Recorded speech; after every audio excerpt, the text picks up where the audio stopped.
Very good morning. आज जो हम लोगों का विषय वस्तु है वह है महाविद्यालय में जो परियोजना कार्य थे उनका जो पहला भाग है फील्ड प्रोजेक्ट। देखिए, प्रोजेक्ट वर्क इससे पहले बहुत से विद्यार्थियों ने पूर्व में नवीन शिक्षा नीति लागू होने के पूर्व ही किए होंगे। निश्चित तौर पर इसमें थोड़ा सा आंशिक बदलाव करते हुए उच्च शिक्षा विभाग ने जो फील्ड प्रोजेक्ट का एक दायरा निर्धारित किया है, उसके तहत बच्चों को जो फील्ड में जाके केस स्टडी करना है, आज हम उसके बारे में बात करेंगे। साथ ही किन किन संस्थाओं में जाके वो कार्य कर सकते हैं, किसके मार्गदर्शन में कार्य करेंगे और क्या कुछ इस फील्ड प्रोजेक्ट में उन्हें करना है, इस बारे में हम आज विस्तृत चर्चा करेंगे। तो चलिए, सबसे पहले हम स्टार्ट करते हैं या जानते हैं कि फील्ड प्रोजेक्ट कौन सा हिस्सा है। जब से नवीन शिक्षा नीति लागू हुई है, उसमें परियोजना कार्य में अगर किसी विद्यार्थी ने फील्ड प्रोजेक्ट का चुनाव किया है, तो उसे अपना फील्ड प्रोजेक्ट कैसे अ, आगे मतलब किस प्रकार से उसको आगे बढ़ना है इस दिशा में, इसके लिए हम आज पूरी विस्तृत चर्चा करेंगे। इसके पहले हमने पार्ट एक वीडियो बनाया था, उसमें सारी चीजें हैं। अब हम आगे बढ़ेंगे पार्ट ए फील्ड प्रोजेक्ट। इस वीडियो में केवल फील्ड प्रोजेक्ट के ही बारे में हम बात करेंगे। अगर आपको अपना फील्ड प्रोजेक्ट या इंटर्नशिप, अप्रेंटिसशिप या कम्युनिटी एंगेजमेंट क्या चीजें ये नहीं पता, तो ई प्रवेश की वेबसाइट में जाके यहाँ पे हमने मेंशन कर दिया है। यहाँ से कैंडिडेट स्टेटस चेक करके देख ले। अपने महाविद्यालय में जो भी नोडल अधिकारी हैं, उनसे मिलकर आप बातें क्लियर कर सकते हैं कि आपका फील्ड प्रोजेक्ट है या फिर कुछ और। तो इस वीडियो में केवल फील्ड प्रोजेक्ट से संबंधित हम बातें करेंगे। इसके सबसे पहले चरण में हम बात करते हैं फील्ड प्रोजेक्ट में कौन कौन काम करेगा। तो जो स्नातक प्रथम वर्ष के प्रवेशित छात्र हैं, चाहे वो बीबीए के हों, बीए के हों, बीएससी के हों, बीकॉम के हों, बीसीए के हों या फिर बीजे के हों, कहने का मतलब ये है कि किसी भी स्नातक प्रथम वर्ष के किसी भी संकाय या विधा के अंतर्गत अगर प्रवेशित विद्यार्थी हैं, तो निश्चित तौर पर उन्हें अपना परियोजना कार्य पूर्ण करना होगा। अब हम चलते हैं ये जाने कि इस वीडियो में हम क्या-क्या सीखने वाले हैं। तो सबसे पहले तो हम परियोजना कार्य की जो प्रारूप है उसकी जानकारी प्राप्त करेंगे। उस प्रारूप में जो फील्ड प्रोजेक्ट है, फील्ड प्रोजेक्ट में हमें किस तरह से क्या कुछ चीजें करनी है, हम उसकी जानकारी प्राप्त करेंगे। यानी फील्ड प्रोजेक्ट में हमारी P1 रिपोर्ट कैसे बनेगी, PT रिपोर्ट कैसे बनेगी, P3 रिपोर्ट कैसे बनेगी, साथ ही जो अंतिम हमारी फाइनलाइज रिपोर्ट है P4, उसको हमें कैसे तैयार करना है। इन समस्त बिंदुओं पर हम विस्तृत में आज चर्चा करेंगे। सबसे पहले हम थोड़ा सा जो आपका ये फील्ड प्रोजेक्ट है, इसका परिचय के बारे में बात करेंगे। तो कौन कौन सी जो गतिविधियां हैं वो हम इसमें फॉलो करें।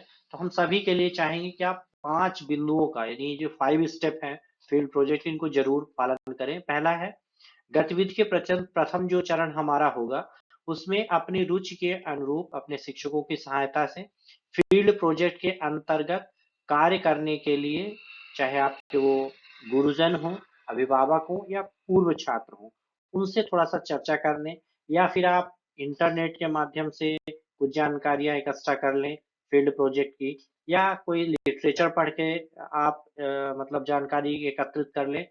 साथ ही इन सभी के बाद आपको अपना जो विषय है जिस पे आपको फील्ड प्रोजेक्ट करना है, उसका चुनाव करना पड़ेगा। यानी जो हमारी पहली जो सीढ़ी है इसके आगे बढ़ने की, वो ये है कि आपको अपने विषय वस्तु का चुनाव करना है। दूसरा है, यदि विद्यार्थी ने ऐसे विषय का या विषय शीर्षक का चयन किया है जो महाविद्यालय में उपलब्ध संसाधन से पूर्ण नहीं हो सकता, तो उसे किसी भी मान्यता प्राप्त फर्म संस्थान से यह गतिविधि पूर्ण करनी होगी। सब एक छोटा सा उदाहरण हम मान ले, अगर कोई विद्यार्थी प्रधानमंत्री आवास का समाज पर प्रभाव या समाज की उन्नयन की स्थिति का सर्वेक्षण करना चाहता है, तो इसके लिए निश्चित तौर पर प्रधानमंत्री आवास आवंटित करने वाली संस्था पे संपर्क करना होगा या उस सूक्ष्म इकाई पर भ्रमण करना होगा या उस जगह पर जाना होगा जहां से इसका आवंटन होता है। एक छोटी सी बात, अगर कोई नगरीय क्षेत्र में अपना सर्वे करना चाहता है तो निश्चित तौर पर उसे नगर पंचायत, नगर निगम या जो भी है क्षेत्रीय इकाई वहां पे जाके जानकारी प्राप्त करनी होगी। और अगर कोई ग्राम पंचायत स्तर पर जानकारी लेना चाहता है तो निश्चित तौर पर ग्राम पंचायत में जाके उसको अपना सर्वे का डाटा एकत्र करना होगा। अब अगर उसको सर्वे का डाटा एकत्र करना है तो निश्चित तौर पे उसे दो फॉर्म भरने होंगे, G1 और G2। मैंने प्रीवियस वीडियो में बताया G1 G2 क्या है। तो G1 G2 में यानी वो कुल मिला के अपने महाविद्यालय से एक पत्र जारी करा के जिस संस्था से उसको सर्वे करना है वहां से भी एक अनुमति ले लेगा और अपना कार्य आरंभ कर देगा। तीसरा बिंदु है, विद्यार्थी को किसी महाविद्यालयीन शिक्षक के मार्गदर्शन में ही परियोजना कार्य करना चाहिए। मतलब सीधा सा है कि अगर आपने फील्ड प्रोजेक्ट लिया है तो उच्च शिक्षा विभाग के निर्देशानुसार फील्ड प्रोजेक्ट को पूरा जब तक कंप्लीट ना हो जाए तब तक के लिए आपके जो सुपरवाइजर होंगे वो आपके महाविद्यालय के ही विषय शिक्षक होंगे, चाहे वो आपके मेजर सब्जेक्ट से हो या माइनर से हो या ओपन इलेक्टिव से हो। जिस भी सब्जेक्ट से आपने अपना विषय वस्तु का चुनाव किया है उससे संबंधित वो फील्ड प्रोजेक्ट के आपके मार्गदर्शक होंगे। अगला जो चौथा बिंदु आता है वह आता है कि ऐसे विद्यार्थी जिनको फील्ड प्रोजेक्ट या सर्वे डाटा वैलिडेशन गतिविधियों में अध्ययन करना है वो किसी भी मान्यता प्राप्त शासकीय, अशासकीय, पंजीकृत स्वयंसेवी या गैर शासकीय संगठन के साथ जुड़कर या व्यक्तिशः रिपोर्ट का निर्माण करना होगा। एक सबसे महत्वपूर्ण चीज है, फील्ड प्रोजेक्ट के लर्निंग आउटकम्स निर्धारित एवं सारगर्भित होने चाहिए। यानी जो भी आप फील्ड प्रोजेक्ट कर रहे हैं उसका कुछ ना कुछ एक रिजल्ट आए और उसके जो लर्निंग आउटकम्स हैं वो डिफाइन होने चाहिए।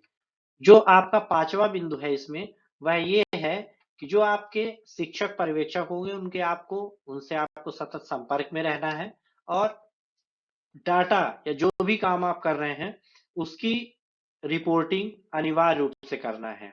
इसके लिए आप करेंगे क्या, विद्यार्थियों को वास्तविक रूप से यह करना चाहिए कि ये कोई भी नोटबुक या डायरी का संधारण करें जिसमें जो भी आप काम कर रहे हैं उसको नोट डाउन करें, चाहे सर्वे का हो, प्रोजेक्ट हो या कोई डाटा हो, और समय समय पर अपने जो मार्गदर्शक है, जो सुपरवाइजर है, उनसे भी आप चर्चा करें और रिपोर्ट अपनी तैयार करते रहें। एक विशेष बात यह भी है कि जो भी आपके शिक्षक पर्यवेक्षक होंगे उनसे समय समय पर जो भी आप काम कर रहे हैं उसको दिखा के हस्ताक्षर जरूर कराते रहें। ऐसा कराने से सारी बातें उनके संज्ञान में होगी और अगर किसी भी प्रकार के अतिरिक्त परिवर्तन की जरूरत है तो निश्चित तौर पर समय रहते वो आपको सुझाव भी उपलब्ध करा देंगे।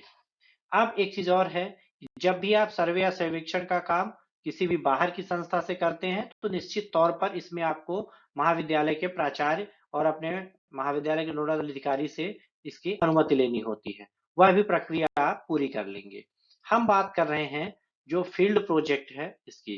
तो सबसे पहले चीज तो आप जान लीजिए कि विद्यार्थी ने अगर फील्ड प्रोजेक्ट कार्य का चयन किया है तो उसे किसी महाविद्यालयीन शिक्षक के मार्गदर्शन में फील्ड प्रोजेक्ट का कार्य करना होगा।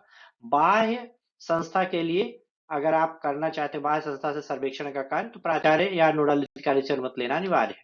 अब इसमें जो परियोजना कार्य है ये आपका हस्तलिखित होना चाहिए।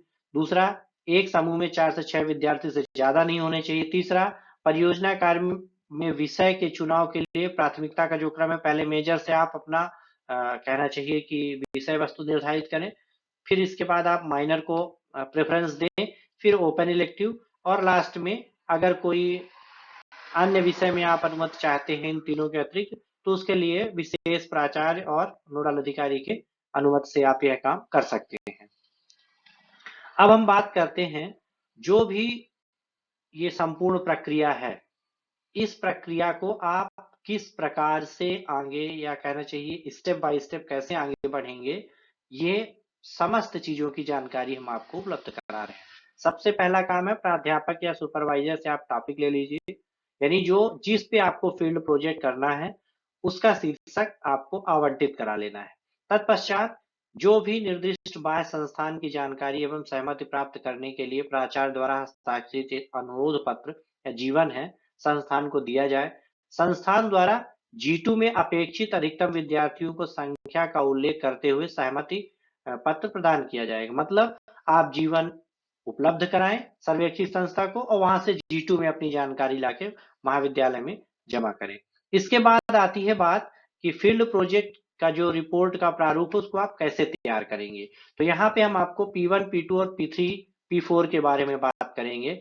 जब आप पहली रिपोर्ट तैयार करेंगे पहले मतलब प्रारंभिक जानकारी के साथ, वो P1 होगी। इसके जस्ट बाद जो आप दूसरी रिपोर्ट तैयार करेंगे वो P2 होगी। जो तीसरी रिपोर्ट तैयार करेंगे वो P3 होगी। और जो इन तीनों रिपोर्टों की जो समरी यानी तीनों रिपोर्टों में जो कुछ भी आपने काम किया या जो भी आपको रिजल्ट मिला उसको एक व्यवस्थित तरीके से अंतिम रिपोर्ट जो देने का काम होगा वो होगा आपके P4 में। यानी जो सबसे महत्वपूर्ण जिस पे मूल्यांकन और सारी चीजें निर्धारित हैं वो है आपका P4। यानी फील्ड प्रोजेक्ट की पहली रिपोर्ट जो बनाए वो P1 है, जो आपने दूसरी रिपोर्ट बनाई वो P2 है, जो आपने P3 तीसरी रिपोर्ट बनाई वो P3 है। इन तीनों रिपोर्टों का समावेश करते हुए जो आपने अंतिम परिणामी जो आपने रिपोर्ट बनाई वो P4 है। तो P1, P2, P3, P4 क्या ये समझ में सबके आ गया होगा। अब हम आगे बढ़ते हैं। जो हमारा फील्ड प्रोजेक्ट का P1 रिपोर्ट है, उस P1 रिपोर्ट में हम क्या क्या चीजें समाहित करेंगे, थोड़ा सा विद्यार्थी ध्यान देंगे। एक चीज ध्यान रखना है कि जो आप स्व हस्तलिखित P1 रिपोर्ट तैयार करेंगे उसमें न्यूनतम 500 शब्द लिखने, न्यूनतम, ये मिनिमम है। जो इसका स्टैंडर्ड है वो आप 1500 टू 2000 कर सकते हैं। ऐसा इसलिए क्योंकि जो आपकी P4 बननी है वो फील्ड प्रोजेक्ट के लिए 5000 शब्द से कम नहीं होनी चाहिए। यानी जो आपकी P4 रिपोर्ट बनेगी वो उसमें न्यूनतम 5000 शब्द होंगे। तो अगर आप 500 शब्द तीनों में ही रखते हैं तो निश्चित तौर पर ये 1500 शब्द ही होते हैं। लेकिन ये है स्वहस्तलिखित न्यूनतम की सीमा कि अगर आपने मान लिए P1 पे 500 शब्द लिखे, P2 पे ज्यादा कर दिया और P3 पे थोड़ा एवरेज करके मतलब आपने 5000 शब्द मिला दिए तो चलेगा। लेकिन अगर आप एवरेज 1500 से 2000 शब्द रखते हैं तो निश्चित तौर पर जो P4 रिपोर्ट होगी उसमें शब्दों की संख्या कम नहीं होगी। तो परियोजना कार्य का परिचय, इसमें क्या क्या P1 में क्या क्या देना है। परियोजना कार्य का परिचय एवं क्षेत्र, इस बिंदु के अंतर्गत विद्यार्थी अपनी परियोजना कार्य का प्रारंभिक परिचय प्रस्तुत करेंगे जिसमें कार्य का बृहद क्षेत्र, आवश्यकता, विषय वस्तु की परिकल्पना का विवरण दिया जाएगा। दूसरा, परियोजना कार्य की योजना, प्रस्तावित कार्य की रूपरेखा तथा किस प्रकार उसे संपन्न किया जाना है इसकी जानकारी आपको प्रस्तुत करें मतलब प्रस्तुत करना है। फिर विद्यार्थियों में कार्य विभाजन में कार्य करने वाले विद्यार्थियों के मध्य परियोजना में संबंधित कार्यों का समान तथा स्पष्ट विभाजन होना अनिवार्य है। कार्य योजना के साथ इस कार्य विभाजन का उल्लेख भी प्रारंभ में ही किया जाएगा जिसमें विद्यार्थियों के साथ संपन्न कार्य का पृथक पृथक मूल्यांकन के समय स्पष्टता हो सके, यानी मूल्यांकन में भी आसानी रहेगी। और अगला जब सबसे महत्वपूर्ण चीज आती है वो फील्ड प्रोजेक्ट के बारे में, उसको भी आप थोड़ा समझें। संबंधित कार्यस्थल, संस्था का विवरण जहां कार्य किया जाना है, परियोजना कार्य, फील्ड सर्वे इत्यादि का कार्यस्थल जहां इसे आप जहां इसे आप पूर्ण करेंगे, जिस संस्थान या स्थल का प्रारूप समक्ष रखकर योजना बनाई गई हो उसका भी पूर्ण विवरण दें। यानी पहली P1 रिपोर्ट में ये सारी चीजें आपको समाहित करना है। विषय की आवश्यकता अनुसार संस्थान के अंतर्गत कार्यों का विवरण एवं परियोजना कार्य से संबंधित कार्य प्रणाली का विवरण देना उचित होगा। अब देखें ये जो हमारा परियोजना कार्य है यानी उद्देश्य और प्रासंगिकता जो है, प्रस्तावित परियोजना के लक्ष्य और मतलब कहना चाहिए और स्मार्ट होना चाहिए। अब यहाँ पे स्मार्ट का मतलब क्या है, एस फॉर स्पेसिफिक, मतलब विशिष्ट और स्पष्ट। जो भी आपका उद्देश्य होगा परियोजना का वो यूनिक हो और क्लियर हो, मतलब स्पष्ट होना चाहिए। दूसरा एम फॉर मेजरेबल, यानी मापन योग्य हो, जिसका हम मापन कर सके। तीसरा है आपका अचीवेबल, मतलब जिसको आप पूर्ण कर सकें या पूर्ण करने योग्य प्राप्त किया जा सके। आर से मतलब यहाँ पे रियलिस्टिक या रिलेटेबल, है ना, मतलब प्रस्तावित और प्रासंगिक हो। टी फेयर टाइम बाउंडेड, मतलब समयबद्ध हो। ऐसा नहीं हम कोई फील्ड प्रोजेक्ट का चुनाव ऐसे नहीं कर लें जिसका टाइम फ्रेम इतना ज्यादा हो कि निश्चित तौर पर हम एक निर्धारित समय सीमा में अपने परियोजना कार्य को पूरा नहीं कर सके। यानी परियोजना कार्य के विषय वस्तु के निर्धारण में आपको इस विशेष बात का ध्यान रखना अनिवार्य है। अब अगली चीज है, जो भी हमारा फील्ड प्रोजेक्ट है, यहाँ पे क्या क्या चीजें हमें विशेष और एहतियात बरतते हैं, या जो हमारी गतिविधि होगी उसमें क्या क्या चीजें अनिवार्य रूप से हमें रखना है। यहाँ विशिष्ट होने से अभिप्राय है कि परियोजना कार्य के पीछे स्पष्ट निश्चित उद्देश्य और लक्ष्य निर्धारित हो। मापन योग्य का अर्थ है कि उद्देश्य को इस प्रकार से परिभाषित किया जाए कि यह सुनिश्चित किया जा सके कि प्रस्तावित उद्देश्य की पूर्ण आंशिक पूर्ति हो सके अथवा नहीं, मतलब हो सकती है कि नहीं, ये भी निर्धारित हो। साथ ही उद्देश्यों की वास्तविक प्राप्ति की सुनिश्चितता संभव भी हो और अवलोकनीय हो, है ना। अगला चीज है, परियोजना कार्य के उद्देश्य को कितने समय में किस प्रकार से पूर्ण किया जा सकेगा, इसका भी कथन कार्य योजना में होना अनिवार्य है या होना चाहिए। परियोजना की उपयोगिता, वास्तविक जीवन में प्रासंगिकता और इसके अनुप्रयोग के बारे में रिपोर्ट में लेखन किया जाना चाहिए। अब हम बात करेंगे जो हमारी पीटी रिपोर्ट है, ये फील्ड प्रोजेक्ट का जो दूसरा हिस्सा, पहला हिस्सा पूर्ण होगा, इसको आप मतलब कहना चाहिए टाइम टू टाइम अपने सुपरवाइजर से साइन कराएंगे, और जब दूसरी रिपोर्ट आपको तैयार करनी है पी टू, तो उसमें क्या करना है ये ध्यान दें। या इसको आप ऐसा भी कह सकते हैं, कार्य का द्वितीय प्रगति प्रतिवेदन है। न्यूनतम, फिर से मैं बात कर रहा हूं, न्यूनतम 500 शब्द में होना चाहिए। कोई भी रिपोर्ट, चाहे P1 हो, चाहे P2 हो, चाहे P3, 500 शब्दों से कम नहीं होना चाहिए। इससे ज्यादा होगी चल जाएगा। परियोजना कार्य का जो कार्य प्रणाली है यानी वर्क फ्लो, इसमें आप क्या क्या रखेंगे P2 में। परियोजना कार्य प्रणाली वर्क फ्लो, परियोजना कार्य में ली जाने वाली कार्यवाही, चरण और उनके क्रम के बारे में इस रिपोर्ट में लेखन किया जाए। जानकारी संग्रह, फील्ड सर्वे का विवरण, परियोजना संबंधित सर्वे, आवश्यक जानकारी संग्रह, प्रक्रिया की जानकारी आदि। साहित्यिक समीक्षा, इस परियोजना से संबंधित पूर्व कार्य, तकनीकी पक्ष, साहित्य आदि का प्रारंभिक लेखा जोखा प्रस्तुत कर सकते हैं या आप इसमें प्रस्तुत करें।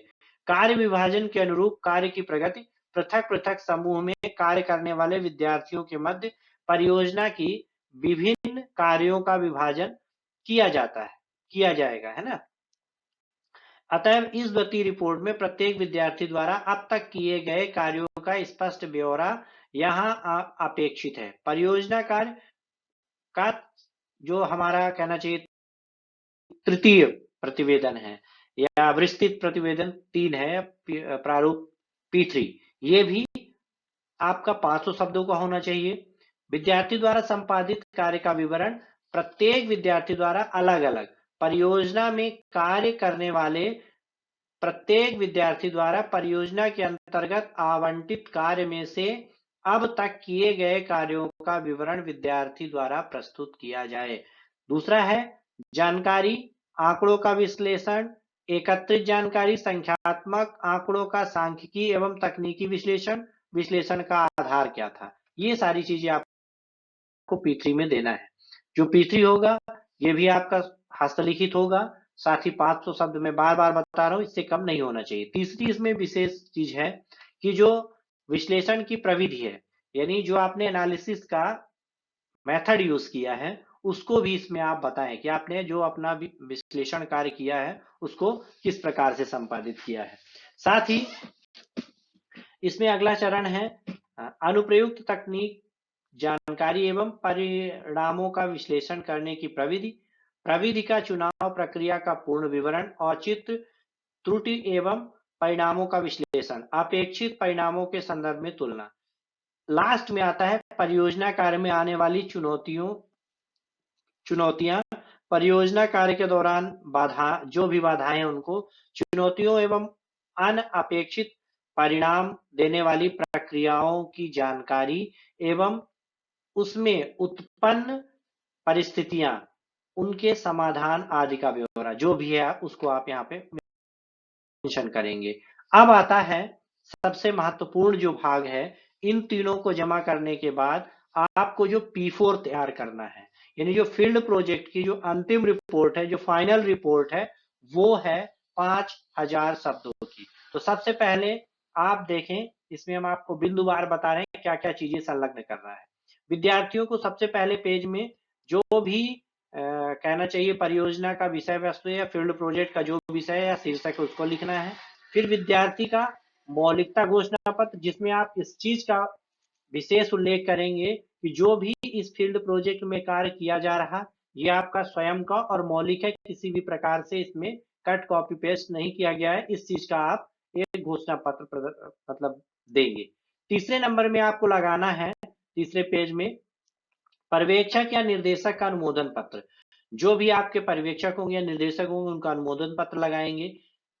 फिर इसके बाद आता है, अगर आप किसी बाह्य संस्था से जाके अपना कार्य पूरा कर रहे हैं तो उस संस्था का या जिस व्यक्ति के अंडर में आपने काम किया है उनका, या फिर महाविद्यालय के ही अगर कोई मार्गदर्शक है उनके अंडर में आपने काम किया है तो उनके अंडर जो भी आपने कार्य पूरा किया है, कार्य पूर्णता का प्रमाण पत्र चौथे नंबर में लगाना है।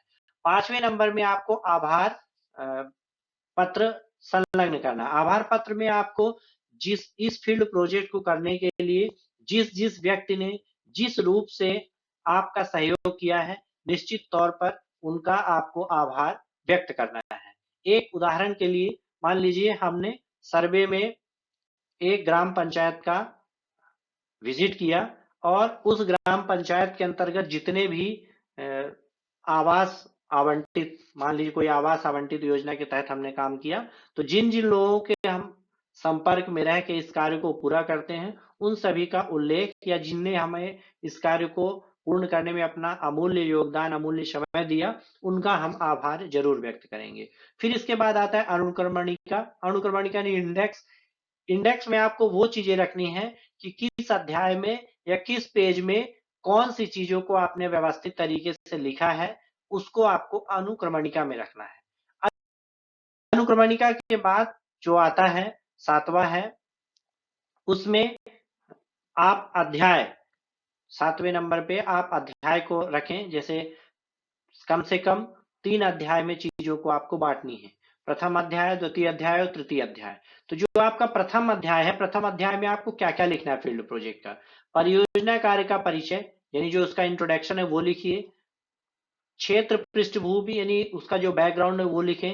साहित्य समीक्षा, परियोजना कार्य की योजना, साहित्य समीक्षा यानी लिटरेचर सर्वे का जो काम है आपने किया वो लिखें, यानी जो आपको पूर्व में उस फील्ड से संबंधित जो भी चीजें मिल रही हैं उनको आप लिख सकते हैं। प्रासंगिकता एवं लक्षित प्रतिफल, जो भी उसका एक सुटेबल आपका जो सर्टेन टारगेट है उसको लिखें। साथ ही जो भी आपका एक लर्निंग आउटकम्स है या जो आपको उस परियोजना कार्य के बाद मिलने वाला है प्रतिफल, उसको भी आप संबंधित चीजों को यहाँ रख सकते हैं। फिर इसके बाद संबंधित कार्यस्थल, संस्थान का विवरण जहां आप कार्य किया गया, इसकी भी जानकारी आप फर्स्ट चैप्टर में रख सकते हैं। फिर सेकंड में है परियोजना कार्य प्रणाली, यानी जो उसका वर्क फ्लो है उसकी और जानकारी संग्रह, फील्ड सर्वे का विवरण, जो भी चीजें उसको आप यहाँ पे रखें। साथ ही द्वितीय अध्याय में ही आपको, अगर आपका जो कोई भी फील्ड प्रोजेक्ट है वो एनालिसिस से रिलेटेड है यानी विश्लेषण से संबंधित है, तो आपने विश्लेषण के लिए किस प्रविधि या विधि का या किस तकनीक का इस्तेमाल किया उनकी जानकारी रखें। विश्लेषण के जितने भी आपने इंडिकेटर्स यूज किए हैं उनका आप यहाँ पे यूज करें। साथ ही जो भी आपने रॉ डाटा लिया है और उस डाटा का जो भी आपने एनालिसिस किया है उसको भी आप इस दूसरे अध्याय में रख सकते हैं। और सबसे महत्वपूर्ण चीज जो आपका अंतिम अध्याय यानी तीसरा अध्याय है उसमें रहेगा, क्या रहेगा, जो भी आपने प्रथम और द्वितीय अध्याय में कार्य किया उसका आपको रिजल्ट क्या मिला, यानी जो प्राप्त प्रतिफल है उसको आपको यहाँ पे रखना है। या फिर विश्लेषण परियोजना कार्य में जो भी चुनौतियां आई या उनका चुनौतियों के आधार पर जो भी आपने निष्कर्ष निकाला उस चीज को यहाँ पे रख सकते हैं। जो ऐसे कार्य हैं जिनमें पूर्ण करने के लिए आने वाले समय में क्या संघर्ष या क्या अनुशंसाएँ हो सकती हैं, उनको भी आप चाहें तो इसमें दे सकते हैं। सबसे अंतिम में आपको संदर्भ सूची को रखना है। संदर्भ सूची यानी जो आपका रेफ़रेंसेस हैं, कहाँ-कहाँ से आपने डाटा को लिया है, उसको ज़रूर आप मेंशन करेंगे।